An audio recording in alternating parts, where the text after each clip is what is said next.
சங்கீதம் 14. தேவன் இல்லை என்று மதிகெட்டவன் தன் இருதயத்தில் சொல்லிக் கொள்ளுகிறான். அவர்கள் தங்களை கெடுத்து அருவருப்பான கிரியைகளை செய்து வருகிறார்கள். நன்மை செய்கிறவன் ஒருவனும் இல்லை. தேவனை தேடுகிற உணர்வுள்ளவன் உண்டோ என்று பார்க்க கர்த்தர் பரலோகத்திலிருந்து மனுபுத்திரரை கண்ணோக்கினார். எல்லாரும் வழிவிலகி ஏகமாய் கெட்டுப்போனார்கள். நன்மை செய்கிறவன் இல்லை, ஒருவனாகிலும் இல்லை.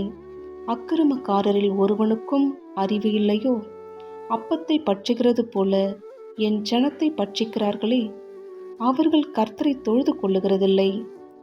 அங்கே அவர்கள் மிகவும் பயந்தார்கள். தேவன் நீதிமானுடைய சந்ததியோடே இருக்கிறாரே, சிறுமைப்பட்டவனுக்கு கர்த்தர் அடைக்கலமாய் இருக்கிறார் என்று சொல்லி நீங்கள் அவனுடைய ஆலோசனையை அலட்சியம் பண்ணினீர்கள். சீயோனிலிருந்து இஸ்ரவேலுக்கு ரட்சிப்பு வருவதாக. கர்த்தர் தம்முடைய ஜனத்தின் சிறையிருப்பை திருப்பும்போது யாக்கோபுக்கு களிப்பும் இஸ்ரவேலுக்கு மகிழ்ச்சியும் உண்டாகும்.